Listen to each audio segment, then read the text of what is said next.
Hola, ¿qué tal amigos? Muy buenas noches. Son las 7:06. Habíamos indicado a las 7 de la noche esta conversada, este abordaje con nuestro compañero, colega Marcelo Colucci sobre la situación del país. Lo hemos titulado esta conversada, los que nos están siguiendo en Facebook de Radio Victoria, Codeca Guatemala, Villa La Soberana, Rondas Campesinas del Perú y otros, como Guatemala, una magma volcánica que corre por las calles. Eso es, al parecer, lo que está ocurriendo, una magma. Depende mucho qué forma se le vaya a dar a esto, pero ahora no está totalmente desbordado, pero va corriendo. Marcelo, muy buenas noches. Saluda a la Buenas audiencia, por favor. noches. ¿Qué tal? ¿Cómo les va? Mucho gusto. Marcelo, entonces, de entrada, séptimo día de paro nacional indefinido, convocado por núcleos indígenas, como es el de hecho cantones, pero también alcaldía indígena de Solola. Se han sumado ya prácticamente ingentes cantidades de personas, gente, comunidades completas. Hay solidaridad, hay ambiente de fiesta. El país está en movimiento, pero también en el mismo estado hay, digamos, actitudes que si uno hace una suerte así de aproximación un tanto concentrado, digamos así, hay acciones que por un lado el vicepresidente apoya, por otro lado el presidente no se anima a sacar a las fuerzas policiales para dar vía libre a la transitabilidad del país.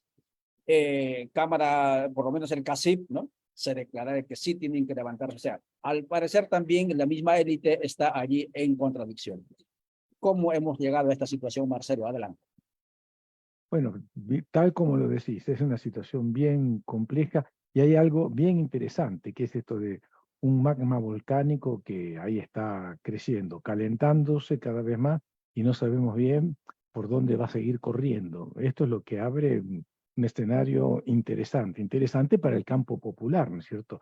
Estamos ante la posibilidad de cambios, cambios reales.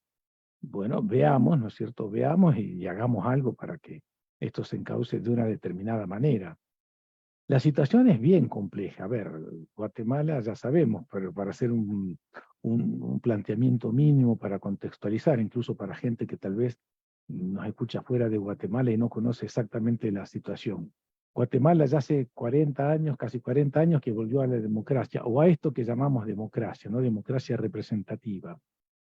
En el medio de la guerra, una de las guerras más largas de Latinoamérica, guerra cruenta, terrible, que dejó una cantidad de muertos, secuelas, realmente increíble. En términos comparativos fue la más terrible, la más brutal, la más criminal de toda Latinoamérica, ¿no? De estas guerras internas, guerras sucias, ¿no? Que tuvieron lugar en el continente. En el medio de esa guerra, en 1986, vuelve la democracia. Bueno, vuelve toda la formalidad de un aparato democrático, ¿no? Con instituciones apegadas al derecho vigente, que no cambia nada la estructura económica de base, y cada 4 años se ha venido repitiendo ininterrumpidamente este proceso de elecciones.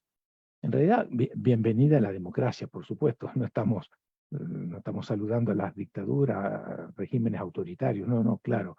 Bienvenida a la democracia. Lo que pasa es que es una democracia con cuentagotas, agarradita con alfileres, que en realidad no ha resuelto nada y seguramente no va a poder resolver los reales problemas de fondo de la gran mayoría de la población, ¿no? Una población que sigue bajo la línea de la pobreza, según marcan los estudios estos de Naciones Unidas, un 70% de población bajo la pobreza, y con una exclusión histórica de los pueblos originarios fundamentalmente, y de todo el pobrerío del país, ¿no? País que en realidad no es pobre, fijémonos bien en esto, en Guatemala. Guatemala es una economía en términos macro, ¿no? Una economía, se podría decir, próspera, con un crecimiento interactual ininterrumpido. Anda por cerca de los 90.000 millones de dólares en su Producto Bruto Interno. Está entre las 10, ¿no? Novena o décima economía de Latinoamérica, lo cual no es poco, ¿no? Tiene un Producto Bruto más grande que, por ejemplo, que Uruguay, que cualquier otro país centroamericano, por lo pronto, que Bolivia, que Paraguay. Lo que pasa es que esa riqueza está distribuida de una manera tan asimétrica que produce esta situación de lo que es el país. 70% de la población vive en pobreza, ¿no? Y con índices además, desnutrición, una desnutrición crónica 50% de la niñez en desnutrición, todavía analfabetismo abierto, un alto porcentaje de entre 15 y 17% de analfabetismo abierto. En fin, hay un atraso comparativo con otros países de Latinoamérica, incluso enorme, ¿no? Esta es la radiografía de Guatemala. La democracia que se instaura en 1986 no ha movido pero ni un milímetro toda esa estructura. Y los presidentes se suceden. Resulta que en estas últimas administraciones, digamos en las 3 últimas administraciones, desde el binomio Pérez Molina a Roxana Valdetti, quienes les han seguido, se fue estableciendo esto que se ha dado en llamar, la prensa comenzó a llamarlo así, ya se popularizó, todo el mundo hablamos de esto, incluso hasta la prensa internacional ya habla de un pacto de corruptos, pacto de corrupción e impunidad, formado por distintos sectores. Claro, es un pacto que no está escrito en ningún lado, no hay un contrato que lo formalice esto, ¿no? Pero hay un entendimiento tácito de un empresariado. Quizá podríamos decir que no es el 100% del empresariado, del alto empresariado guatemalteco, pero empresariado tradicional, empresariado que ha ido creciendo a la luz del Estado contrainsurgente de estos últimos años, crimen organizado, una casta política, un grupo político de políticos inescrupulosos, por supuesto totalmente volcados a la derecha, conservadores, que le hacen el trabajo a esos grandes grupos económicos y a los nuevos grupos económicos que aparecen después de la guerra, durante la guerra. Ese pacto, dado por congresistas, alcaldes, no se puede decir que el 100% de los congresistas y el 100% de las alcaldías, pero bueno, ese pacto se ha ido extendiendo y hoy día ocupa todos los poderes del Estado, ejecutivo, legislativo, el poder judicial, se ha ido ramificando y ha copado prácticamente todos los espacios, ¿no? El Ministerio Público, la Corte de Constitucionalidad, el Procurador de Derechos Humanos, la universidad pública incluso, hasta los colegios profesionales. O sea, maneja prácticamente toda la institucionalidad. Hay una oligarquía tradicional, en algunos casos que viene desde la época de la colonia, que no ha perdido nunca su poder económico, y hay nuevos grupos económicos, en algunos casos ligados a estos negocios calientes. La vez pasada Naciones Unidas sacó un informe, en realidad no se publicó oficialmente, circuló un informe oficioso. Interesante, pero yo no sé si está disponible ahí en la red, pero bueno, yo tuve acceso a eso. Hablaba que hasta un 10% de ese Producto Bruto viene dado por así lo habían llamado, estos negocios calientes, donde está, bueno, la narcoactividad, el contrabando, el tráfico de personas. Todo esto se viene manteniendo y creciendo, y este pacto, este grupo, donde están todos estos políticos arribistas, todos los que conocemos, habrá alguno que se salva, pero en general todo este grupo político mafioso contaba con que en estas pasadas elecciones ganaban cómodamente la presidencia. Bueno, en la primera vuelta fue la gran sorpresa. Quien ganó fue el voto nulo, o sea que fue un voto muy responsable, muy consciente de la población, que votó contra todos los candidatos. Hay que hacer notar que justamente el MLP fue sacado de circulación, ¿eh? Una maniobra artera, bueno, fue un golpe, ahí empezó el golpe de Estado, un golpe de Estado técnico esto. Se lo proscribió, o sea que todos los partidos que llegaron, salvo Semilla, que se podría decir no es de esta extrema derecha, todos los partidos eran de derecha, con esta cantidad de partidos que sabemos que aparecen en cada elección en Guatemala, más de 20 partidos, ¿no? Que no son partidos políticos, son inversiones económicas para luego recuperar algo, retornar algo. Bueno, se colocan diputados, se colocan alcaldes, para sorpresa de ese pacto de corruptos, que se salió con la suya en buena medida, porque siguió manteniendo el Congreso y colocó a todos sus alcaldes, pero para su sorpresa no ganó la presidencia, ganó el voto nulo, lo cual quiere decir que la gente está harta, hastiada de toda esta politiquería barata. Y pasa, para sorpresa incluso hasta creo que del mismo movimiento Semilla, ¿no? Pasa Bernardo Arévalo y Karen Herrera, eh, candidatos nuevos, no son políticos desgastados, políticos que vienen de la vieja politiquería, pasan a la segunda vuelta. Fue una sorpresa. Y claro, el pacto de corruptos tembló ante esto, tembló por lo que se puede venir. Si efectivamente llegara a la presidencia Semilla con un discurso que es anticorrupción, básicamente esto, no hay ningún programa transformador, ningún programa realmente de raíz popular, ya no digamos un ideario de izquierda, socialista, con una revolución profunda, reforma agraria, no, nada.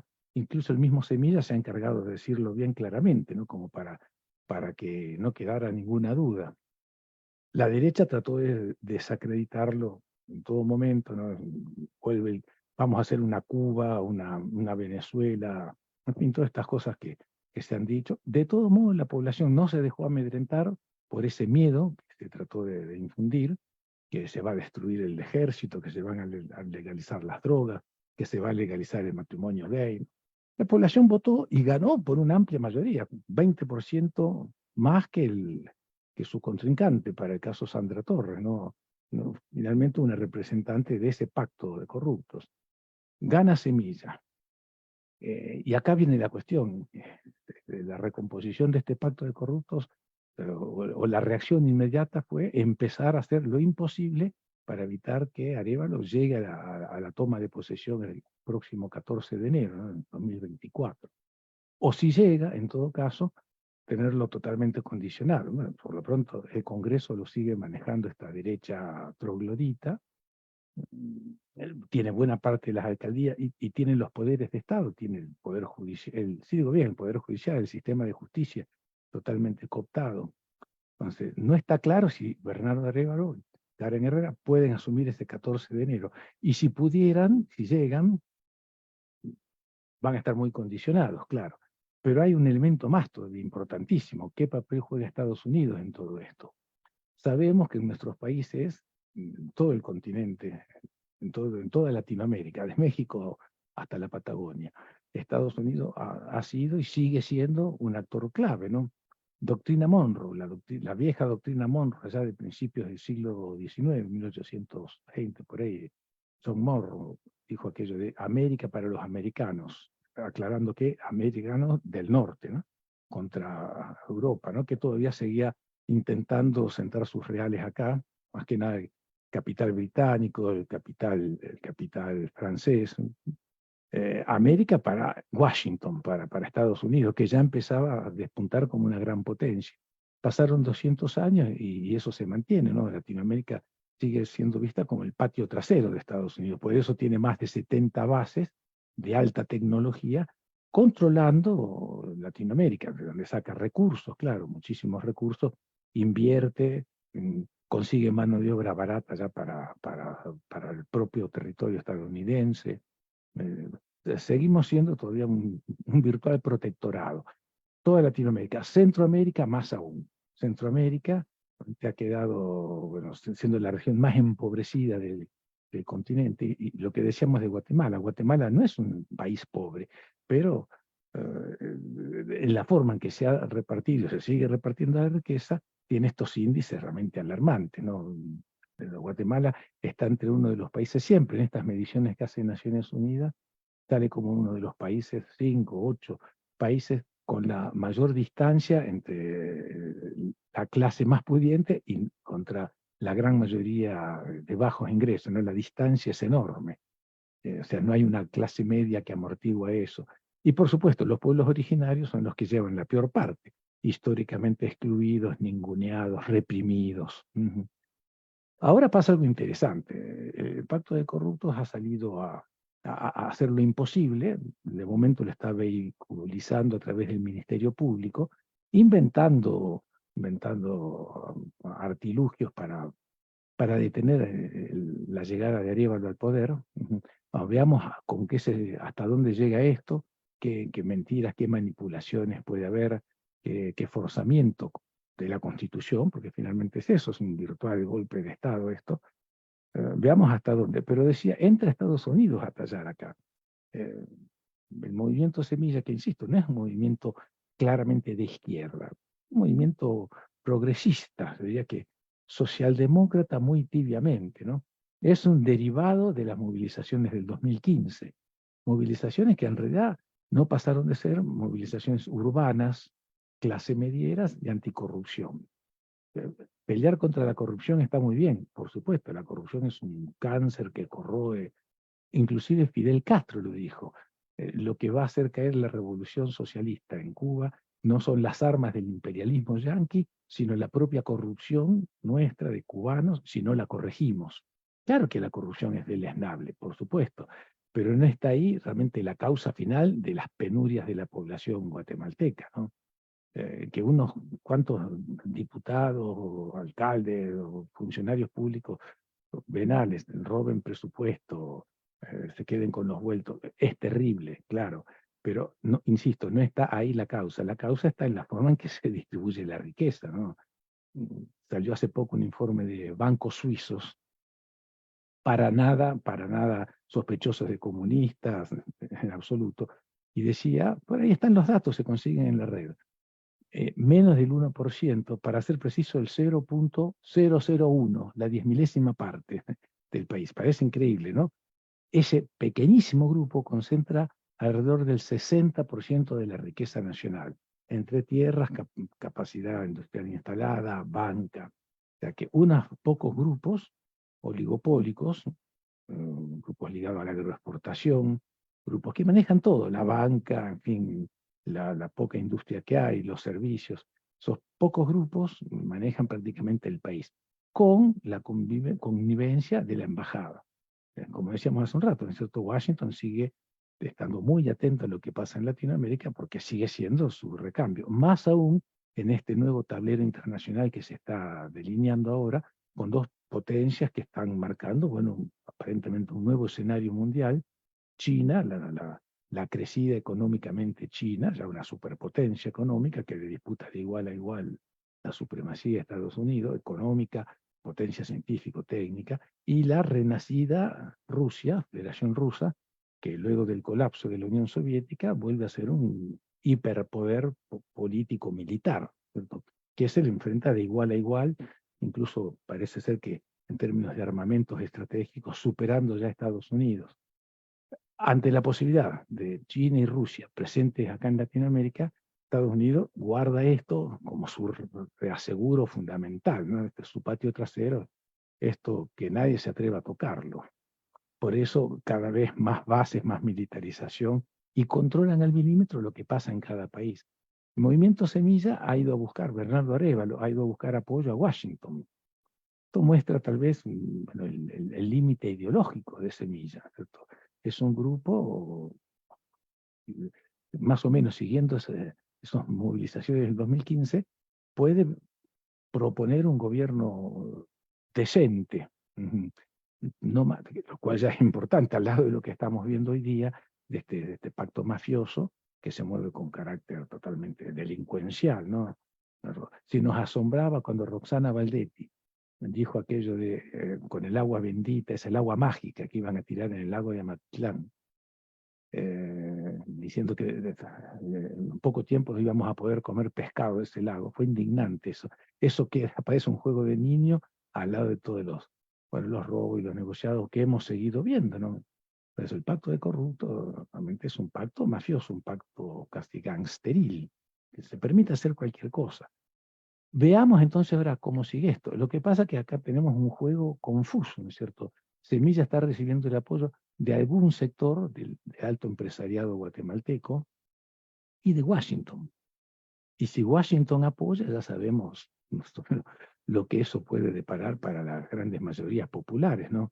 No hay ahí una garantía de transformación. Curioso, ¿no es cierto?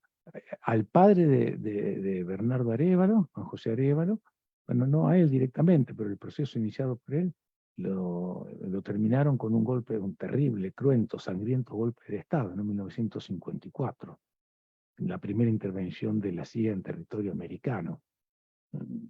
Años después, 70 años después, su hijo va a pedir apoyo a Estados Unidos. Bueno, y hay apoyo de Estados Unidos, hay un marcha, un plan, iniciativa Centroamérica Avanza, creo que se llama, con más de 4.000 millones de dólares destinados al área central, fundamentalmente a lo que llaman, los gringos llaman el Triángulo Norte, ¿no? Guatemala, Honduras y El Salvador. Inversiones, capital privado estadounidense, que supuestamente están destinados a mejorar un poco las condiciones de vida acá en nuestros países, en la región centroamericana, para evitar las grandes migraciones, ¿no? El flujo migratorio que es imparable, ¿no es cierto? Se calcula que en este momento están saliendo 300 personas diarias de Guatemala. O sea, no para ese flujo. No para porque las condiciones socioeconómicas del país expulsan gente, ¿no es cierto? No hay mayores posibilidades, fundamentalmente juventud. La gente marcha ya, sabemos, en condiciones desastrosas, muchísima gente no llega. Allá sabemos lo que son esas migraciones, ¿no es cierto?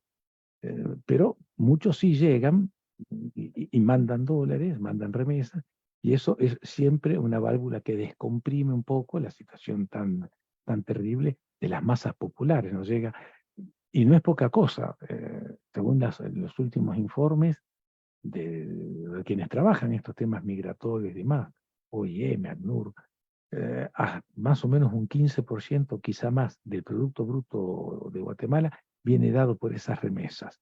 No es poco, o sea, la economía hogareña, si no fuera por esas remesas, estaría más deprimida de lo que está. Bueno, ¿por qué Estados Unidos entonces está apoyando a Semilla? Incluso se habló de la posibilidad que el secretario de Estado, Anthony Blinken, visite el país. Hace recordar a lo del 2015, cuando el hoy día presidente, Joe Biden, en ese entonces con Barack Obama, vicepresidente, llegó al país, bueno, a decir con el dedo en alto ahí lo que había que hacer, a mantener la CICIG contra viento y marea. El gobierno guatemalteco no quería, pero se le forzó, se le torció el brazo a Pérez Molina y la CICIG se quedó, bueno, y movió un poco las aguas, ¿no?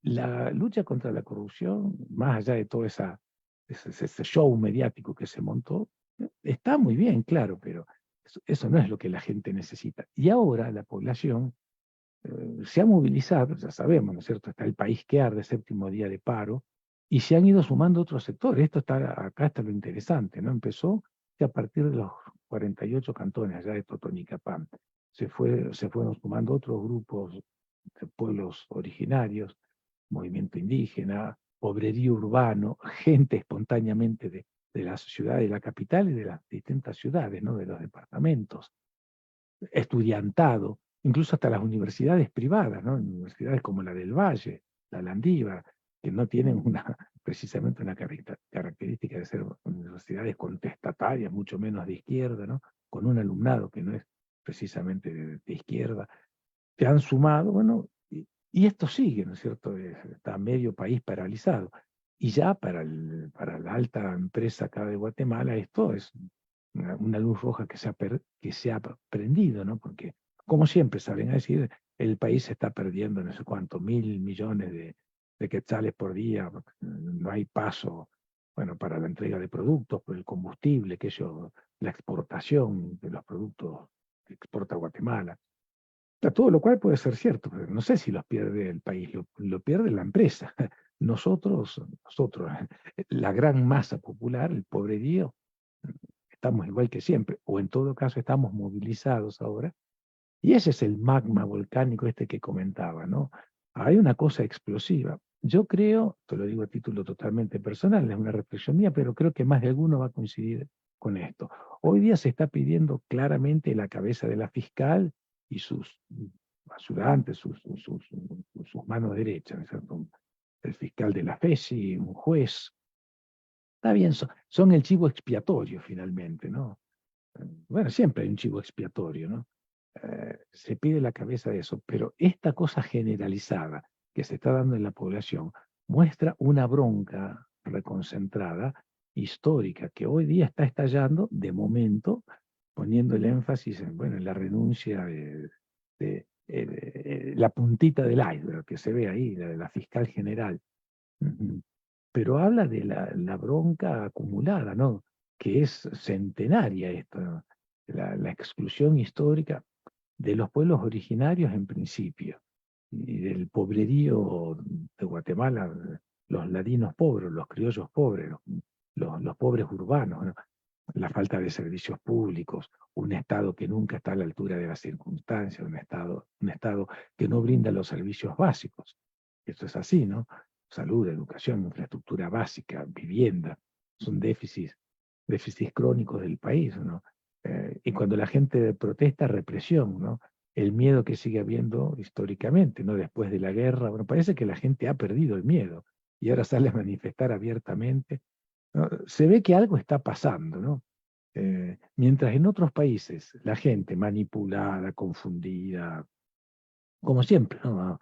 Manipulada por el bombardeo mediático, las redes sociales, vota candidatos de derecha en Latinoamérica y en Europa, en Estados Unidos, tal vez próximamente con Trump que vuelve al ruedo político, mientras en muchos lados se vota candidatos de ultraderecha, neofascistas finalmente. Creo que Guatemala está dando un campanazo, ¿no? Porque en principio está defendiendo el voto a Semilla y que no le roben ese triunfo, que no se quiebre la Constitución, que se permita transitar en esta democracia representativa tan imperfecta que tenemos, bueno, pero que no se robe eso como mínimo.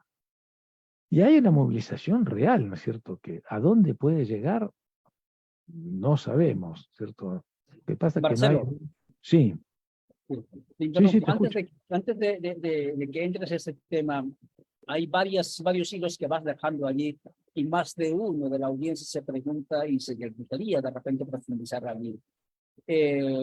Estamos conversando con Marcelo Pulsi en este espacio de Radio Victoria, La Voz de los Pueblos, con Guatemala, Villa la Soberana, porque el país necesita elementos, la audiencia necesita elementos para poder sacar sus conclusiones, porque algo nuevo está ocurriendo en Guatemala, un país donde nos habíamos acostumbrado a la quietud, a las movilizaciones de unas 4, 6, 9 horas, pues ahora hay una movilización, ¿no?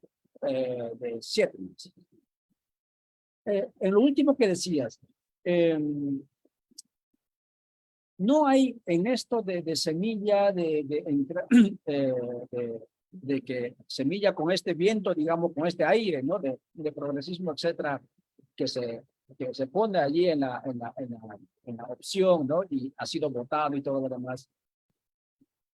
Pero previo a eso hay una aniquilación legal del movimiento MLP, que en buena medida era abiertamente antiimperial, ¿no? Era abiertamente revisionista, digamos, post-neoliberal, ¿no? Abiertamente pro-constituyente y Estado plurinacional. Y la misma la institución, como es el Tribunal Supremo Electoral, que ahora clama por que la población lo apoye y porque se respete la legalidad, violando la Constitución, lo sacó de la contienda electoral. Allí no hay una mano blanca que estaba trabajando para evitar, digamos, un proceso similar a un bolivianazo, a un ecuatorianazo, a un caracazo, para que el asunto reviente y evitar eso que reviente aquí justamente en la frontera con hacia Estados Unidos, como es Guatemala, que por cierto es lo último que le queda, porque Colombia ya se le fue de la mano, ¿sí? Chile con Boric, bueno, no se define al final, ¿no? Perú está, creo que Perú y Guatemala serían, digamos, los únicos espacios donde podría otanizarse, si acaso, ¿no es cierto?, el continente del sur, ¿no? Y con la OTAN, digo, porque en el caso de Colombia, obviamente, el asunto se va a ir, creo yo, enfriando con Petro allí. ¿Cómo ves eso? ¿No había una intencionalidad allí de hacer que efectivamente esto ocurra con Semilla para evitar que MLP haga, pues, un desorden para el imperio por aquí? Ya, la política entendida en este sentido, ¿no? No la política democrática, porque esto de votar cada 4 años no es darle ninguna voz al pueblo, somos el soberano, eso es una absoluta mentira, ¿no? La política hecha así, decidida en el lobby de un hotel, a puerta cerrada, entre unos cuantos mandamases. Esa política, bueno, que es como se hace en general la política, salvo lo que pretenden otros movimientos sociales como es Codeca y otra gente del mundo, ¿no? Que piensan la política como otra cosa, ¿no? Como una acción transformadora, donde todo el mundo, hombres, mujeres, todos juntos, van de la mano construyendo su futuro, ¿no? Con una actitud, una cultura asamblearia. La política que conocemos, esta democracia, yo a veces no me voy del tema, Sol, pero lo hago como un referente para quien nos escucha lo piense. elegimos representantes del pueblo. Si uno le pregunta a cualquier compa que nos está escuchando, ¿cómo se llama el diputado que te representa? La gran mayoría ni sabe, no sé, en mi circunscripción, yo jamás he hablado con el diputado ese. O si muchos saben el nombre, pero cuántas veces se vio, en cuántas asambleas populares, cuántos cabildos abiertos se han desarrollado en su comunidad. No existe, ¿no? La política está concebida como un ejercicio, en todo caso, esta política es un funcionario que es elegido, financiado por grandes poderes económicos, y que no cambian absolutamente nada. Es hacerle creer a la gente que elige su futuro, cuando en realidad elige un cambio de gerente, no más que eso, ¿no es cierto? Entonces esta política en realidad se cocina a espaldas totalmente de la gente, ¿no? ¿Qué se está cocinando en Washington ahora? ¿Qué está haciendo Bernardo Arévalo ahí? ¿Qué está diciendo el CACIF? ¿Qué medidas se están tomando? ¿Qué se está pensando? Por eso la movilización popular es lo único que puede, ese magma volcánico, es lo único que puede torcer realmente la historia a favor de los oprimidos, ¿no? Porque es que así es la historia la hacen las masas en movimiento. ¿Qué pasa con todo esto? Yo la verdad no me aventuraría a decir qué estaba pensado y hacia dónde va esto. Creo que lo de Semilla sorprendió a muchos, ¿no es cierto? El pacto de corruptos fundamentalmente. Que hoy día yo creo que lamentablemente ya pareciera que está cooptado en buena medida por Washington. Y sí, parece que sí, si Washington está dando este espaldarazo, las cosas no son gratuitas, ¿no es cierto? La cuestión está, ¿cómo va a seguir esto? ¿Llega a asumir en enero? Bueno, es probable que sí, pero si está condicionado por este pacto de mafiosos acá, condicionado por Estados Unidos, que bueno, es el amo finalmente que tiene la última palabra. Las posibilidades de cambio real son muy mínimas, ¿no? Que todo esto esté pensado, craneado, por quién y en función de qué, es difícil decirlo. Estas cosas uno las puede ir suponiendo y las puede ir descubriendo cuando ya sucedieron. Por ejemplo, en el 2015, uno ahora ve, yo creo que con bastante claridad, que además de que movilizó gente, pero como vos dijiste, movilizaciones de sábado a la tarde para ir a tocar bubucela, cantar el himno nacional y después volver a su casa. Esas movilizaciones ahora uno ve, que fue sabiendo, están las denuncias, ¿no? Que fueron se puede decir organizadas, ¿no? Pero fueron promovidas desde infinidad de perfiles falsos de redes sociales que llamaban a esto, a esa movilización ciudadana, que no es lo mismo que decir movilización popular, ¿no? Eh, clase medieras, urbanas, importantes, importantísimas, después de años de silencio, ¿no? De ahí surgieron cosas, semillas, grupos de jóvenes que se empezaron a organizar, trajo un aire nuevo en la San Carlos, y la AEU, después de años de estar copada por mafias, fue desalojada y llegaron, bueno, nuevos aires. Hoy día, ya lo podemos ver retroactivamente, bueno, ahí hubo mano gringa, evidentemente, hasta se ha dicho, ya son estas cosas que hay que ir deduciendo, ir atando, ¿no es cierto? Esto no está en un documento que uno lo pueda leer así claramente.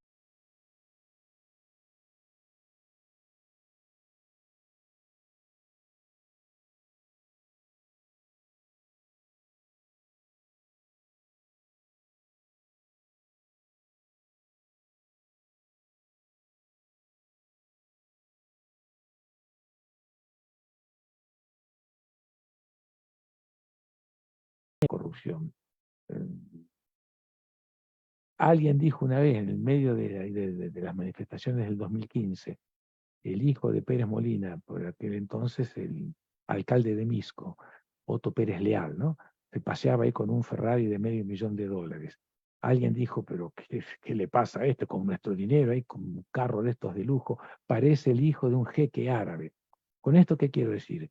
Que la explotación, la expoliación, la repartición de la riqueza así como se da, bueno, es natural, común, que el jeque árabe o algún millonario tenga un Ferrari. Que un advenedizo de la política corrompiendo, robando dinero público, que tenga un carro de lujo, eso es corrupción. Bueno, se ve eso y no se permite ver el trasfondo. Bueno, ¿cómo tienen un Ferrari o 10 Ferraris estos millonarios? Trabajando, o trabajando nadie sale de pobre, ¿no?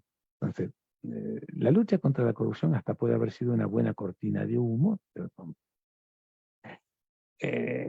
hoy día vemos que esa cruzada que se había instaurado en el 2015, todos los medios de comunicación hablando de la corrupción, estaba bien, ¿no es cierto? Pero había algo de gato encerrado eso. Bueno, movilizó gente, pero no movilizó a toda la población como está sucediendo ahora, una movilización espontánea, popular, de base mayoritaria, campesina, el pobrerío urbano. Aquello fue una cosa muy clase mediera y sabatina, un poco la fiesta del sábado.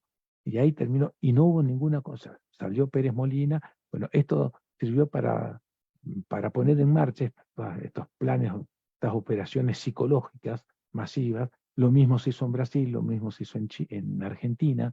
Se pudo sacar del poder a Lula, a Dilma Rousseff. Pero la corrupción da para mucho, ¿no es cierto?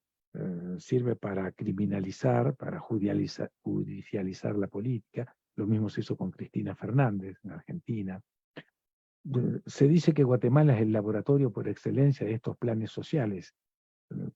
Se hizo, no sé, con el estudio de la sífilis en plena revolución del 44, se hizo con la desaparición forzada de personas, ¿no? Fue el país con mayor número de desapariciones en toda Latinoamérica, ¿no? 45.000, y esto se implementó luego en otros países. Estas operaciones masivas, estas revoluciones de colores, se puede decir, con el tema de la corrupción, bueno, si esto está armado, eso no sé, pero lo que veo es que está difícil decir hacia dónde va. Lo que sí hay un elemento que no estaba en el 2015, que es esta reacción popular, masiva, espontánea. Gente de todos los estratos estamos viendo. Bueno, la clase media alta, por supuesto, no se moviliza. Le espanta ver gente en la calle, ¿no? Corte de caminos, que yo, barricadas. Es una fiesta popular, porque estas movilizaciones ya sabemos, lo hemos visto, participaba, ahí están los videos por todos lados. Es una cosa realmente espontánea, muy dinámica, muy juvenil, muy jovial, ¿no es cierto? De Marcelo, momento, sí. sí. Excelente. Estamos conversando con Marcelo Culucci sobre lo que está ocurriendo en Guatemala, intentando también ver hacia dónde más o menos va a ir avanzando este proceso. Para ir finalizando, acabas de indicar un elemento importantísimo, que supongamos que esto ha sido pensado, imaginado, ¿no? De manera maliciosa, pero al fin y al cabo, esta efervescencia popular, que podríamos denominarlo en esta ecuación el factor pueblo, no estuvo contemplado por los que estaban maquinando esto. Y en ese sentido, Marcelo, mucha gente se da cuenta que lo que acabas de narrar de 2015, 8 años, 7 años después, se dan cuenta que también ha sido manipulado.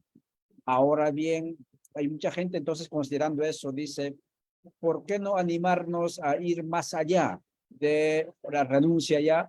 Porque al fin y al cabo, Sandra, Porras se puede ir o pueden destituir, pueden incluso destituir a otro, en este caso a Yamatei, pero los patrones van a poner capataces tal vez mucho más burdos con los pueblos que los que están actualmente. Y entonces hay mucha gente que dice, ¿por qué no nos animamos a ir más allá? ¿Por qué no nos animamos a crear una constituyente, una nueva institucionalidad? ¿Por qué no nos animamos a pensar? Y efectivamente la pregunta va por ahí. ¿Es posible, por un lado, hacer esa transición en esta magma volcánica y, por otro lado, en la intelectualidad, digamos, de Guatemala oficial o Guatemala hegemónica, culturalmente hablando?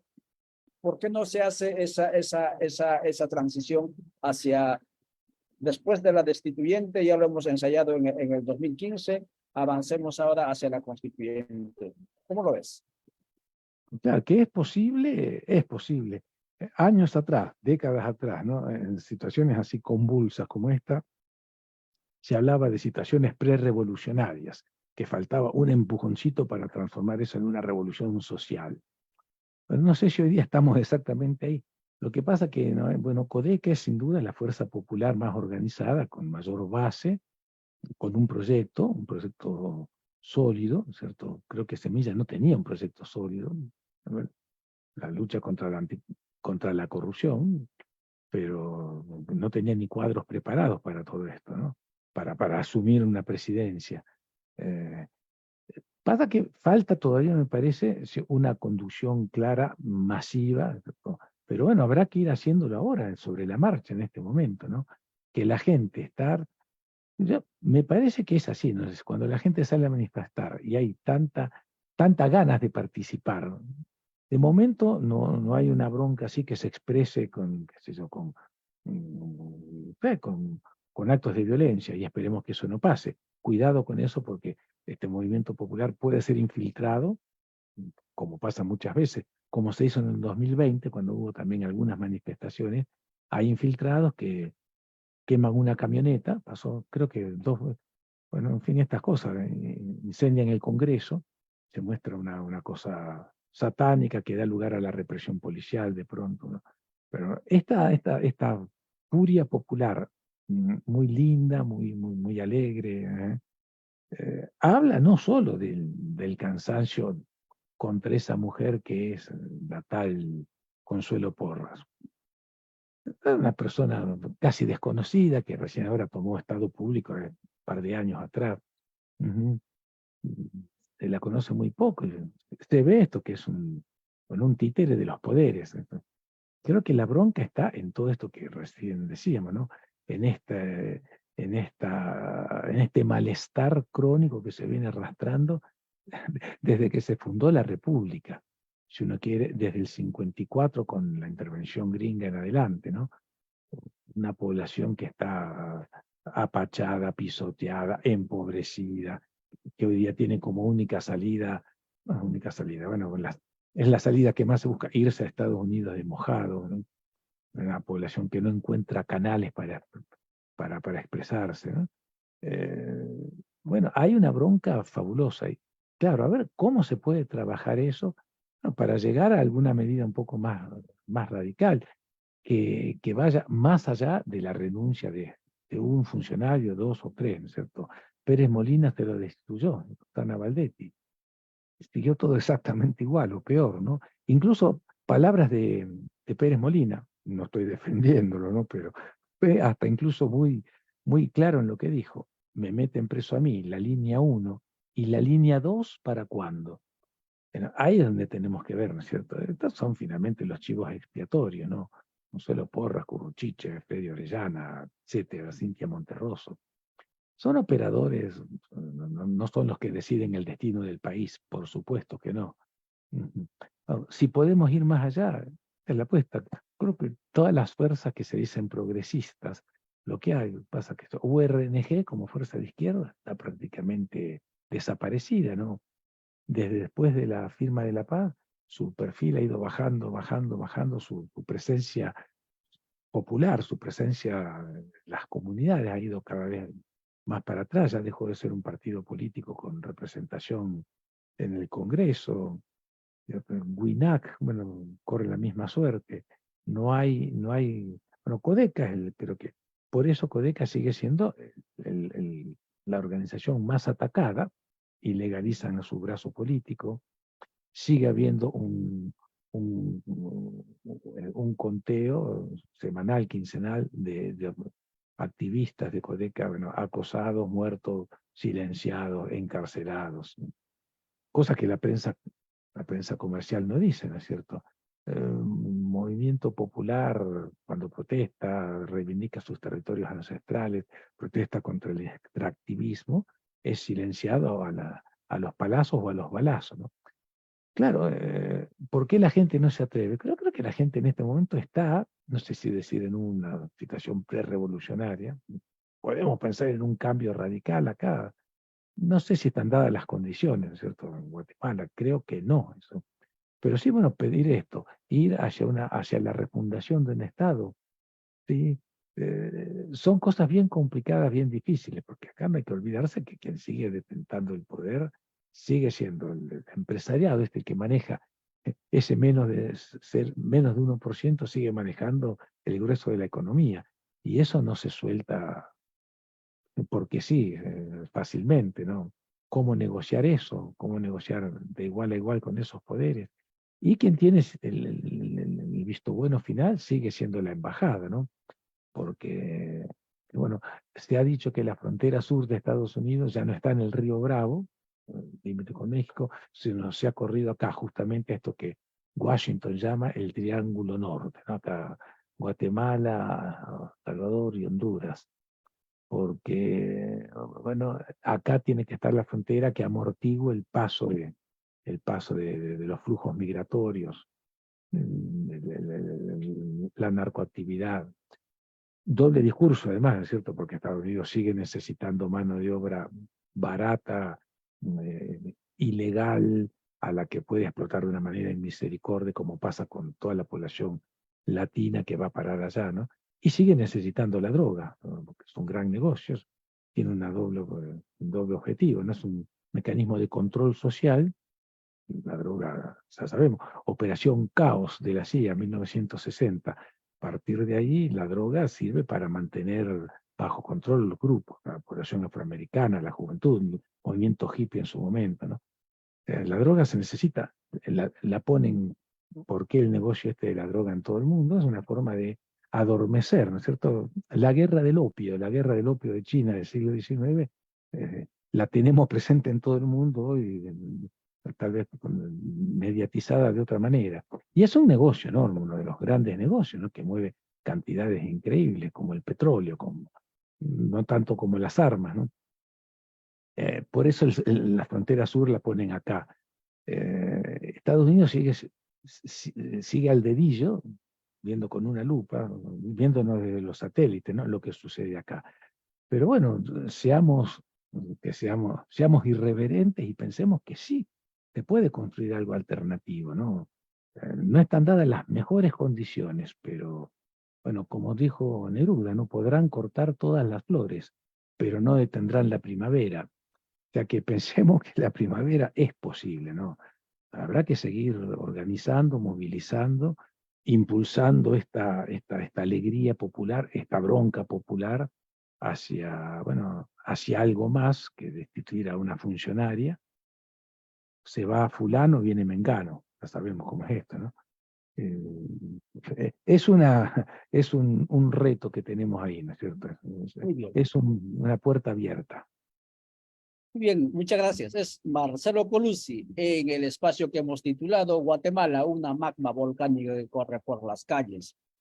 Vamos a ver mañana qué ocurre, porque mañana también se suma, mañana también va a salir a fortalecer, como dijo Mauro Bay, a este paro nacional indefinido, el movimiento Codeca en los diferentes puntos del país.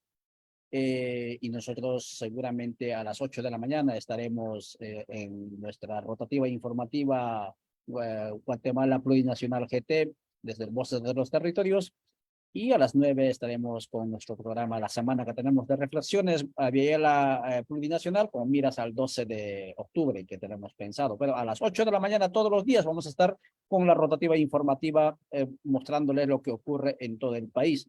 Antes de irme, Marcelo, voy a leerte los mensajes que te dejaron en el chat de Radio Victoria.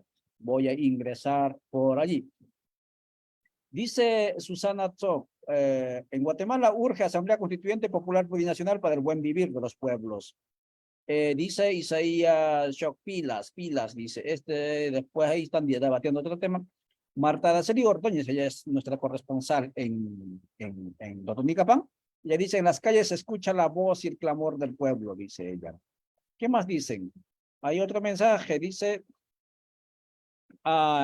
el Fego Ramos Hernández. Vamos, Codeca, somos pueblo para que en los 4 años se inscriba Telma Cabrera. Bueno, está hablando de la cuestión político-electoral. Codeca, Estados Unidos, dice, los migrantes estamos pendientes de noticias y análisis sobre Guatemala. Nos preguntamos cuál será el rumbo que tomen las protestas y cuáles son las demandas de la gente. Me atrevo a pedirles que propongan la creación de un Consejo Nacional de Resistencia que deberá analizar los pasos y acciones a dar para que los esfuerzos en las calles y carreteras vayan alcanzando metas, nos indican de Codeca, Codeca Estados Unidos. Bien, Marcelo, esos son los mensajes que nos dejan. No sé si quieres redondear con un par de minutos allí. Son las 7:56. Aquí llueve torrencial. Los que nos están siguiendo en los puntos de las tomas de caminos, no llamamos bloqueos, ¿sí? De las tomas de caminos, de la ocupación de los espacios públicos en ejercicio legítimo de su derecho a la protesta, pues también enviamos saludos desde aquí. Y si usted nos está mirando desde su teléfono, desde su casita, y está cerca algún punto de toma de caminos, si acaso está en su posibilidad, tómese un tiempo y si tiene algo que ofrecer, no sé, un abrazo, si tiene algo que ofrecer a nivel de, no sé, alimento, bebida, abrigo, vaya, porque en el altiplano está haciendo frío. Tutunicapán están pasando frío también en Guatemala ciudad. Si usted puede pasar por ahí, se lo agradecemos. Adelante, por favor, Marcelo. Yo creo que esto demuestra claramente que la única forma de cambiar cosas en serio, no un voto cada 4 años que cambia el gerente de turno, ¿no? Cambiar cosas profundas en la historia de un país es la movilización popular, ¿no? La historia la hacen las masas en movimiento. Eso es así y no hay otra posibilidad, ¿no? Así que bueno, en Guatemala se están moviendo las masas, las bases populares, y bueno, puede haber cambios, ¿no? Puede haber cambios de verdad.